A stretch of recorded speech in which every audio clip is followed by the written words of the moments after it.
दोस्तों, दुबई वैसे तो अपनी खूबसूरती से पूरी दुनिया को घूमने के लिए आकर्षित करता है, लेकिन एक ऐसी बिल्डिंग जिसका नाम आपने शायद ही सुना हो, नहीं ना, हम बुर्ज खलीफा की बात नहीं कर रहे।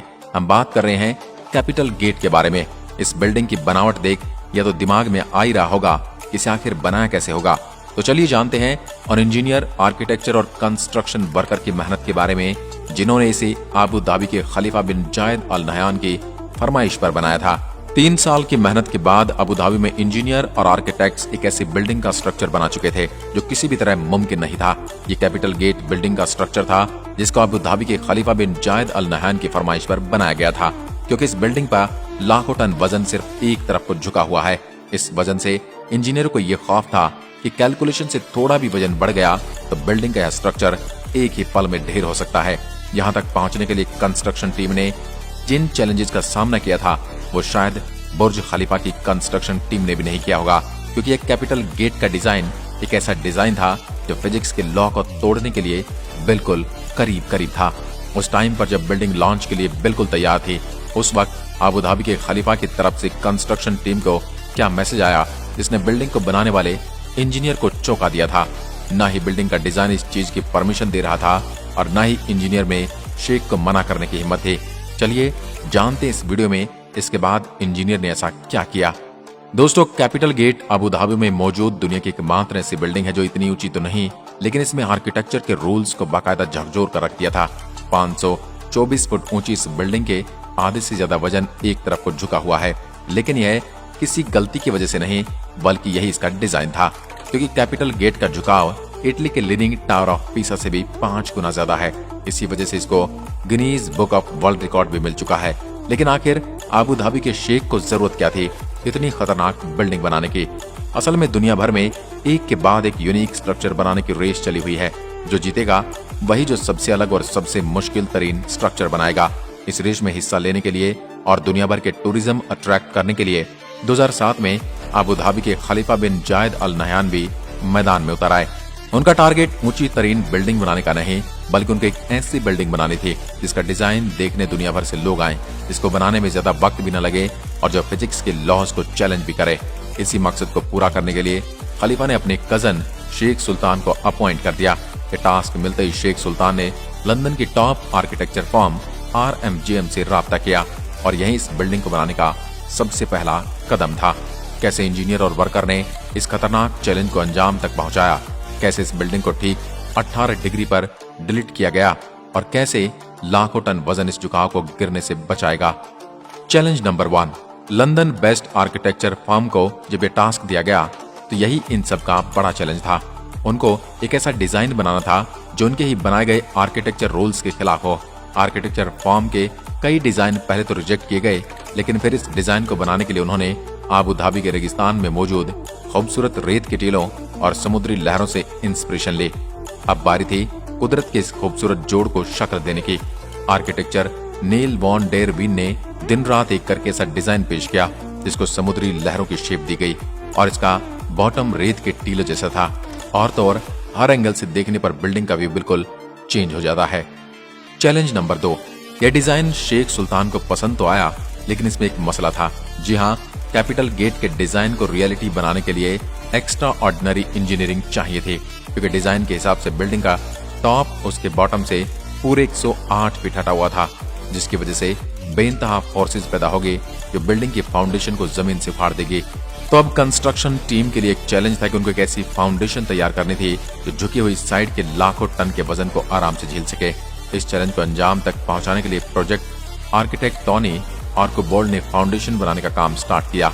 कैपिटल गेट की फाउंडेशन में 400 कंक्रीट पाइल्स इस्तेमाल करने का फैसला किया गया, यानी इस बिल्डिंग का सारा लोड लोहे के मोटे मोटे पाइप्स और उनके अंदर भरे कंक्रीट पर डाला जाने वाला था। लेकिन यह कोई आम फाउंडेशन नहीं थी। जिस साइड पर बिल्डिंग झुकेगी उसके नीचे फाउंडेशन पर 200 पाइल्स लगाए जाएंगे, जबकि दूसरी साइड वाले पाइल्स की ज्यादा लंबाई रखी गई, जिनको जमीन के अंदर ही मौजूद बड़े बड़े पत्थरों में ड्रिल करके अंदर घुसाया गया था। इंजीनियर का ख्याल था कि इस तरीके से फाउंडेशन का लोड पूरी तरह से समान बढ़ जाएगा। तो ये था फाउंडेशन बनाने का सिर्फ plan. Challenge number 3, capital gate का डिजाइन भी तैयार था और अब इंजीनियर ने लीनिंग टावर का लोड डिस्ट्रीब्यूट करने के लिए एक एक्स्ट्रा ऑर्डिनरी फाउंडेशन का प्लान भी तैयार कर लिया था। अब टाइम था फाउंडेशन का काम स्टार्ट करने का। इस फाउंडेशन के लिए बहुत बड़े लेवल पर खुदाई की जरूरत थी और तकरीबन 9,600 टन मिट्टी जमीन से निकालनी थी। यानी सिर्फ फाउंडेशन डालने के लिए जमीन से निकलने वाली मिट्टी का वजन ही 1600 हाथियों के वजन के बराबर होना था। इस काम को अंजाम देने के लिए 8 महीने का वक्त चाहिए था, लेकिन अचानक एक और मसला आकर खड़ा हो गया। इस मौके पर शेख सुल्तान ने इस बिल्डिंग की डेडलाइन जारी कर दी, क्योंकि ठीक 2 साल के बाद अबू धाबी में फ्यूचर एनर्जी समिट होना था। इसी वजह से खलीफा चाहते थे कि इस एनर्जी समिट में पहले ही बिल्डिंग कंप्लीट हो जाए। यानी अब इंजीनियर के पास सिर्फ 24 महीने का वक्त था, जिसमें उन्होंने फाउंडेशन भी डालनी थी, बिल्डिंग भी खड़ी करनी थी और इंटीरियर का काम भी कंप्लीट करना था। यह चैलेंज मिलते ही कंस्ट्रक्शन की पूरी टीम में एक अफरा तफरी सी मच गई, जिसकी वजह से उनको पूरा कंस्ट्रक्शन टाइम फ्रेम ही चेंज करना पड़ा। यानी जिस फाउंडेशन पर 8 महीने का वक्त रिक्वायर्ड था, उसको दिन रात एक करके सिर्फ 3 महीने में कंप्लीट कर लिया गया, क्योंकि इसके अलावा और कोई ऑप्शन ही नहीं था। Challenge number 4। जैसे ही फाउंडेशन पूरी तरह से सूख गई, कंस्ट्रक्शन टीम एक बार फिर से मैदान में उतर आई। अब उनका चैलेंज था टावर की कंस्ट्रक्शन तैयार करने का, लेकिन यहाँ उनको एक और चैलेंज का सामना करना पड़ा।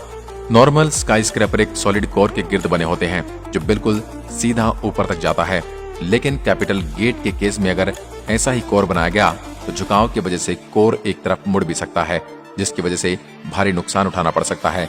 इस मसले से निपटने के लिए इंजीनियर को रिवायती सोच से हटकर काम करना था, जिसके लिए प्लान किया गया कि कैपिटल गेट का कोर सीधा नहीं बल्कि कर्व्ड बनाया जाएगा और कोर मुकम्मल होने के बाद बिल्डिंग का बकाया हिस्सा इसके गिर्द गिर्द फिट किया जाएगा।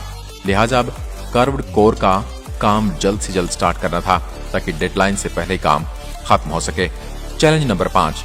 इस खास किस्म के कोर को बनाने के लिए हैरतअंगेज तौर पर 2 करोड़ 15 लाख किलोग्राम का स्टील और 3 करोड़ 60 लाख किलोग्राम का सीमेंट कंक्रीट का इस्तेमाल होना था।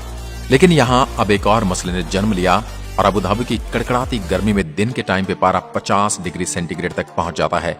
अगर कंक्रीट को इस गर्मी में डाला गया तो वक्त से पहले ही वह शुष्क हो जाएगा, जिसकी वजह से कोर में दरारें पड़ने का खतरा था। लिहाजा अब कंस्ट्रक्शन टीम को एक ऐसा सॉल्यूशन सोचना था जिससे कंक्रीट डालते ही खुश्क न हो, और आखिरकार यह सोचा गया कि कंक्रीट बनाते वक्त जो पानी डाला जाएगा वह नॉर्मल टेम्परेचर का नहीं बल्कि ठंडा होगा, और जिस वक्त कंक्रीट डाला जाएगा वह दिन का टाइम नहीं बल्कि रात का समय होगा, जब टेम्परेचर 30 डिग्री सेंटीग्रेड तक गिर जाता है।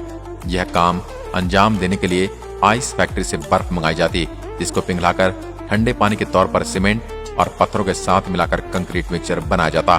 तकरीबन 150 रातें यानी 5 महीने लगातार कैपिटल गेट का कर्व्ड कोर कंप्लीट कर दिया गया। Challenge number 6। अबू धाबी के सेंटर में वर्ल्ड क्लास स्ट्रक्चर बनाया जा रहा था। इसका आधे से ज्यादा काम पूरा हो चुका था, लेकिन असल चैलेंज अभी बाकी था।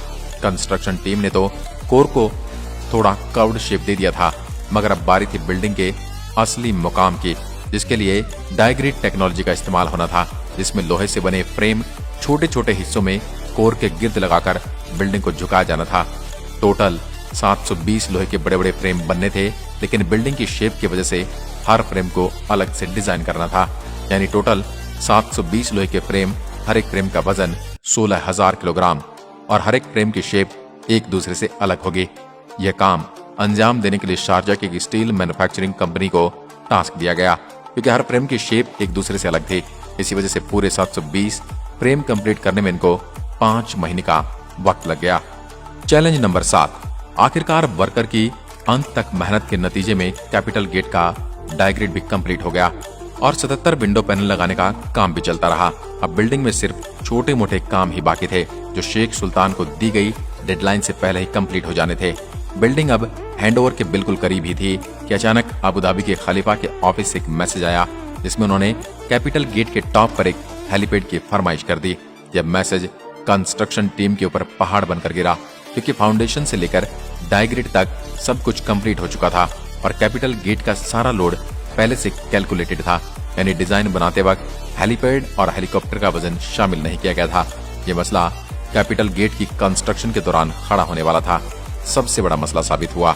लिहाजा अब फिनिशिंग का काम रोककर एक बार फिर से सारी स्ट्रक्चर कैलकुलेशन दोबारा की गई।